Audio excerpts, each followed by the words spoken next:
Bem-vindos à aula 50. Vocês já começaram a perceber que aqui, quando eu falo, às vezes eu erro, eu pulo uma, falo que é 51 é quando é 50, falo que é 49 quando eu falo que é 48 duas vezes. O que importa é o título lá embaixo das aulas, né? Já sacaram isso. Isso é o que importa, que ali não tem erro. Me perdoem, né? Não tem diretor. Diretor sou eu. Diretor, produtor, professor. Avaliação numérica da probabilidade de caso. Bom, a gente já viu que a probabilidade de classe, que é a mais bem comportadinha, não é uma coisa tão simples. E agora? E agora? Compartilhar. Avaliação numérica da probabilidade de caso. A probabilidade de caso não é passível de avaliação numérica. Uau! O que é comumente considerado como tal, quando examinado mais detidamente, mostra ter uma característica diferente. O que é comumente considerado como tal, quando examinado mais detidamente, mostra ter uma característica diferente. Na véspera da eleição presidencial de 1944, alguém poderia dizer várias afirmações. Quatro. A. Estou disposto a apostar $3 contra $1, né, que Roosevelt será eleito. Estou disposto a apostar, apostador, $3 contra 1, 3 contra 1, que Roosevelt será eleito. B. Acho que, do total de eleitores, 45 milhões exercerão seu direito de votar, dos quais 25 milhões votarão por Roosevelt. C. Estimo as chances de Roosevelt em 9 por 1. D. Tenho certeza de que Roosevelt será eleito. A afirmativa D, obviamente, é arbitrária. Esse alguém perguntado, como testemunha juramentado, se tem tanta certeza da futura vitória de Roosevelt quanto do derretimento de um bloco de gelo exposto a uma temperatura de 150 graus, certamente responderá não. Retificaria sua afirmativa e diria: estou pessoalmente convencido de que Roosevelt ganhará a eleição. Esta é a minha opinião. Mas é claro que não posso ter certeza, apenas posso expressar a minha compreensão das condições existentes. Certo. O caso da afirmativa A, estou disposto a apostar $3 contra 1 que Roosevelt será eleito. O caso da afirmativa A é semelhante. Quem afirma, quem a afirma, acredita que tem grandes chances de ganhar a aposta. A relação 3 para 1 resulta da interação de dois fatores: a opinião de que Roosevelt será eleito e a propensão para apostar. Só isso. Tem nada de conta de matemática. A afirmativa B é uma avaliação do resultado da próxima eleição. Qual que é a alternativa B? Acho que, acho que, do total de eleitores, sei lá, 60 milhões, 45 milhões exercerão o seu direito de votar.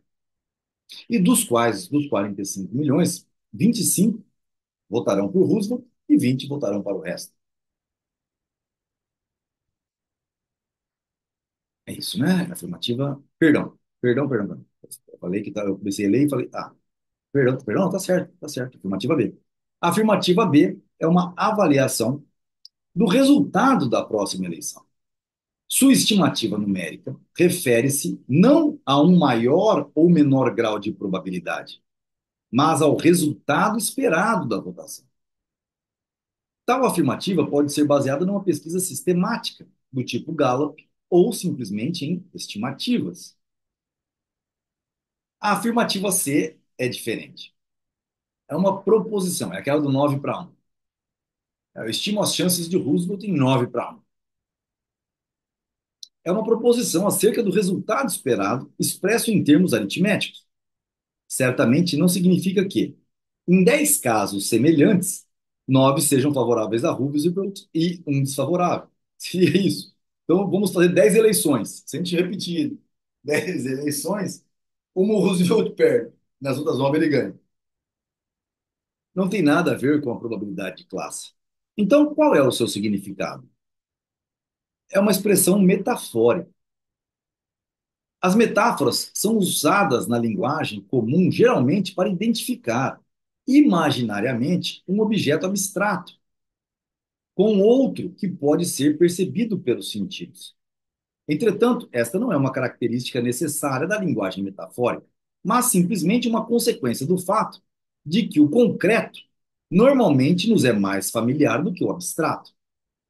As metáforas, por pretenderem explicar algo que é menos conhecido pela comparação com algo mais conhecido, consistem, na maior parte das vezes, em identificar algo abstrato com algo concreto mais conhecido. No nosso caso específico, pretende-se tornar mais compreensível uma situação complexa, recorrendo a uma analogia com um ramo da matemática, o cálculo de probabilidade. Certamente este cálculo matemático é mais popular do que a análise da natureza epistemológica da compreensão. Então, quando se fala 9 para um, é uma metáfora.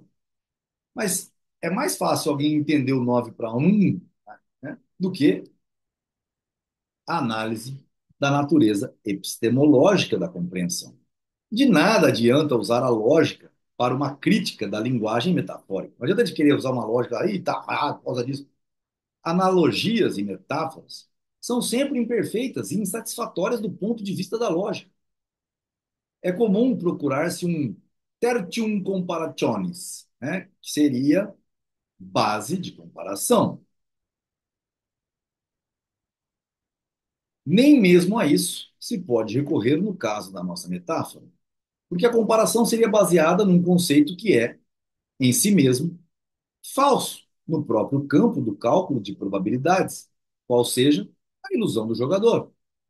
Ao afirmar que as chances de Roosevelt são de 9 para um, a ideia é a de que Roosevelt está, em relação à próxima eleição, na posição de alguém que tenha 90% de todos os bilhetes de uma loteria. Está implícito que esta proporção 9 para um nos diz algo real acerca do resultado do caso específico que estamos tratando. Não é necessário evidenciar de novo o erro contido nessa ideia.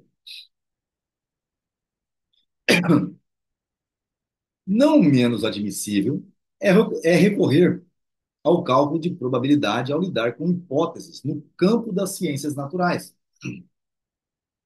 As hipóteses são explicações provisórias, conscientemente baseadas em argumentos logicamente insuficientes. Se são hipóteses, os argumentos são logicamente insuficientes, não é uma tese. É a partir das hipóteses que nós vamos discorrendo, né, para chegar a algum lugar. Sobre uma hipótese, tudo o que se pode perguntar é se contradiz ou não tanto o princípio lógico como fatos testados experimentalmente e considerados verdadeiros. Contradiz-se, terá que ser rejeitada. Se não, se não é contradito, poderá ser considerada possível para o atual estágio do conhecimento. Fique-se bem claro. A intensidade da convicção pessoal é puramente subjetiva. No exame de uma hipótese, não são consideradas nem a frequência provável, nem a compreensão histórica. No exame de uma hipótese, não são consideradas nem a frequência provável, nem a compreensão histórica. O termo hipótese é uma denominação errônea quando aplicado a determinados modos de interpretar eventos históricos. Se um historiador afirma que, para a queda da dinastia Romanov, teve especial importância o fato de que a família real era de origem alemã, não está formulando uma hipótese. Os fatos em que se baseia são fora de dúvida.